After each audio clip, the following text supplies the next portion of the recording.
नमस्कार, आप देख रहे हैं पॉलिटिकल आइडिया। मैं हूं प्रदीप कुमार। मित्रों, बिहार और नीतीश कुमार आप कह सकते हैं एक दूसरे के पर्याय बन चुके हैं, क्योंकि 20 वर्षों से नीतीश कुमार यहां के मुख्यमंत्री हैं और फिर एक बार 2025 का जो अभी कुछ ही दिन पहले चुनाव संपन्न हुआ उसमें भारी बहुमत से चुनाव जीतकर एक बार फिर से मुख्यमंत्री बने हैं अगले 5 वर्षों के लिए। लेकिन मुख्यमंत्री बनने के बाद जिस प्रकार से कुछ हरकतें नीतीश कुमार की हुई है, इस कारण से नीतीश कुमार फिर से एक बार चर्चा के केंद्र में आ गए हैं। चर्चा के केंद्र में चुनाव से पहले भी थे, लेकिन कहा जाता है कि सफलताएं हर कमियों को ढक देती है और असफलताएं कई अच्छाइयों को भी कमियों में बदलकर उजागर कर देती है। यह तो सच्चाई है, नेचुरल ट्रूथ है, प्राकृतिक सत्य है। इस सत्य से हम सभी अवगत हैं। लेकिन जहां तक नीतीश कुमार के व्यक्तित्व का सवाल है,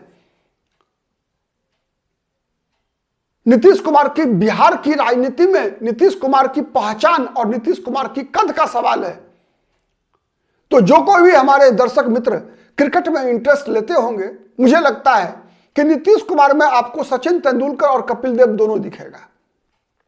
क्यों मैं सचिन तेंदुलकर और कपिल देव की बात कर रहा हूं, इस बात को मैं थोड़ा विस्तार से आपका समय लूंगा। थोड़ा प्लीज पूरा वीडियो देखिएगा तो बेहतर समझ पाइएगा। नीतीश कुमार बिहार में वो शख्सियत है जो 1995 का विधानसभा चुनाव मुख्यमंत्री के उम्मीदवार के रूप में पहली बार लड़े, लेकिन मुख्यमंत्री कब बने? 2005 में। वैसे ही जैसे सचिन तेंदुलकर शेफील्ड शील्ड स्कूली क्रिकेट के मुकाबले में जब एक रिकॉर्ड पार्टनरशिप किया था विनोद कांबली के साथ, तभी से भारतीय क्रिकेट टीम का दरवाजा सचिन तेंदुलकर नाम का 13 साल का लड़का खटखटाना शुरू कर दिया था। अंत में 15 साल की उम्र में वो भारतीय क्रिकेट टीम में शामिल होता है। मतलब नीतीश कुमार 1995 में बिहार के मुख्यमंत्री पद के उम्मीदवार बने, लेकिन 2000 में 7 दिन के मुख्यमंत्री बने, बहुमत नहीं जुटा पाए। फिर 2005 में फरवरी के चुनाव में मुख्यमंत्री नहीं बन पाए। अंत में अक्टूबर नवंबर का जो चुनाव था 2005 का, उसमें नीतीश कुमार मुख्यमंत्री बनने में कामयाब हुए। मतलब 95 से दावेदारी ठोकी नीतीश कुमार ने, 2005 में सफलता मिली। वैसे ही 13 साल की उम्र से भारतीय टीम का दरवाजा खटखटाने वाला सचिन तेंदुलकर भारतीय क्रिकेट टीम का सितारा बनकर 2 वर्ष बाद 15 वर्ष की उम्र में भारतीय क्रिकेट टीम में शामिल हुआ और पहले ही मैच में अब्दुल कादिर जैसे विश्व स्तरीय गेंदबाज के छक्के छुड़ा दिए थे सचिन तेंदुलकर ने। वैसे ही 2005 में जब नीतीश कुमार बिहार के मुख्यमंत्री बने बहुमत से, उसके बाद बिहार से अपराधियों का, बिहार से भ्रष्टाचारियों का छक्का छुड़ा दिया था नीतीश कुमार। नीतीश कुमार के बारे में कहा जाता था कि Nitish can never compromise with 3C, crime, corruption and communalism.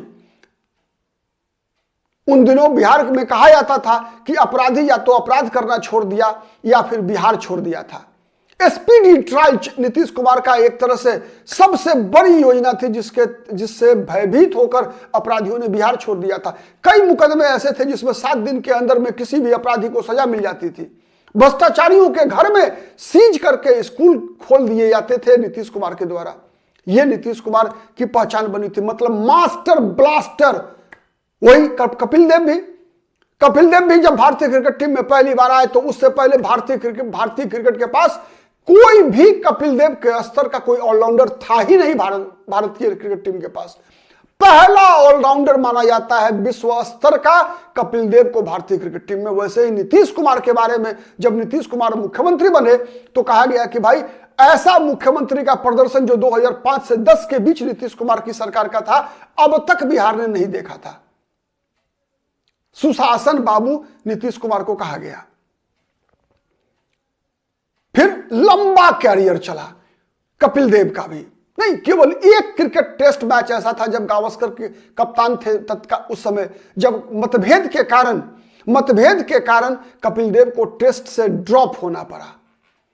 और जब कपिल देव ड्रॉप हुए थे तो पूरे देश में प्रदर्शन चल रहा था। और कपिल देव वही व्यक्ति थे, वही क्रिकेटर थे जिसके नेतृत्व में भारत ने क्रिकेट में विश्व स्तर पर पहली बार नाम कमाया था। पहला वर्ल्ड कप 1983 में जीतकर भारतीय क्रिकेट टीम ने विश्व क्रिकेट के मंच पर भारत का पताका फहराया था और 1983 की विश्व विजेता टीम का कप्तान होकर कपिल देव कि यह पहचान बनी थी कि उसके बाद भारत में क्रिकेट धर्म बन गया।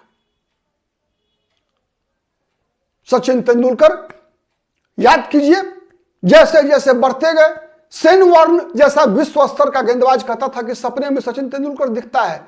ग्लेन मैकग्रा को आगे बढ़कर ओवर पिच गेंद को सीधा छक्का मारना, स्ट्रेट ड्राइव, अब क्या क्लास था। मास्टर ब्लास्टर, क्रिकेट का भगवान कहा गया सचिन तेंदुलकर को। कपिल देव बिना सचिन तेंदुलकर के भारतीय टीम की कल्पना नहीं की जा सकती थी। वही स्थिति थी नीतीश कुमार की।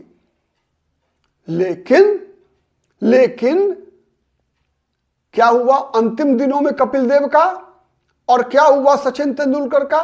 कई इन्हीं के प्रशंसक, इन्हीं के भक्त कपिल देव और सचिन तेंदुलकर के प्रशंसक कहते थे, हे भगवान, कपिल देव का जल्द से जल्द रिकॉर्ड बन जाए कि कपिल देव संन्यास ले लें। क्योंकि कपिल देव,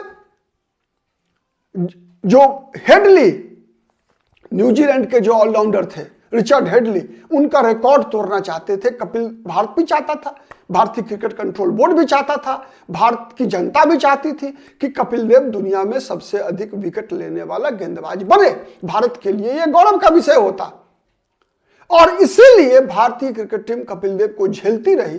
अंतिम साल, 1.5 साल ऐसी स्थिति बनी कि लोग, भारत की जनता मनाती रही कि हे भगवान, कब कपिल देव संन्यास ले ले, कब कपिल देव से मुक्ति मिले भारतीय क्रिकेट टीम को। वो कपिल देव जिस पर पूरे भारत को गर्व था। वही सचिन तेंदुलकर के साथ भी हुआ। अंतिम क्षणों में सचिन तेंदुलकर का क्रेज ऐसा गिरा, 99 शतक पूरा होने के बाद 100वां शतक आने में इतना अधिक समय लगा कि देश की उनके भक्त, सचिन तेंदुलकर के भक्त, जो सचिन तेंदुलकर को भगवान मानते थे, वो भी कहने लगे कि अब भारत को सचिन से मुक्ति मिलनी चाहिए। बहुत हुआ सचिन का अपना प्रतिष्ठा खराब हो रहा है। मित्रों, लगभग वही स्थिति नीतीश कुमार की हो चली है।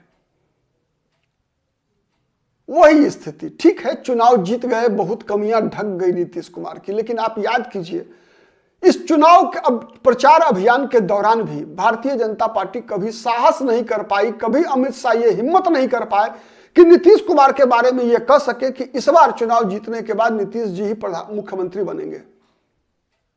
बार बार कहना पड़ता रहा अमित शाह को कि नहीं, विधानसभा चुनाव का परिणाम आएगा, फिर विधायक दल की बैठक होगी, फिर हम नेता चुनेंगे। लेकिन याद कीजिए 2020 का चुनाव, 2020 के चुनाव में भारतीय जनता पार्टी ने पहले ही स्पष्ट कर दिया था कि सीटें बीजेपी को ज्यादा मिले या नीतीश कुमार को ज्यादा मिले, मुख्यमंत्री नीतीश कुमार ही होंगे। इस बार नहीं हुआ। क्यों नहीं हुआ?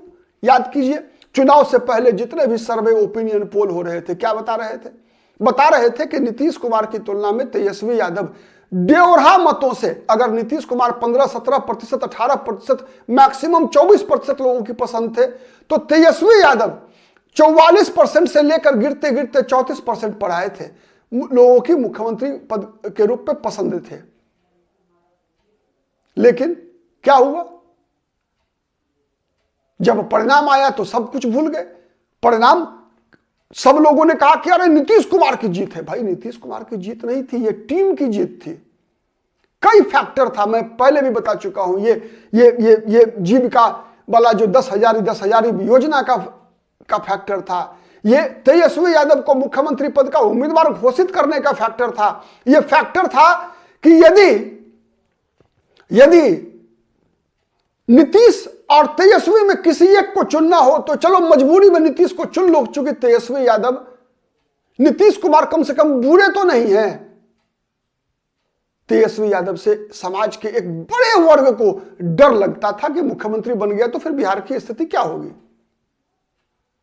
वो डर नीतीश कुमार के साथ नहीं था। लेकिन नीतीश कुमार से लोगों ने आशा छोड़ दिया है, वैसे ही जैसे सचिन तेंदुलकर से शतक की आशा छोड़ चुके थे लोग, कपिल देव से विकेट लेने की आशा छोड़ चुके थे लोग, वही स्थिति आज बन गई है नीतीश कुमार से।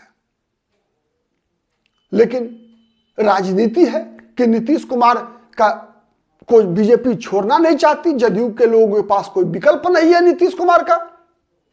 यही मुख्य कारण है जिस कारण से नीतीश कुमार आज भी बिहार में अपरिहार्य बने हुए हैं। विकल्प नहीं है।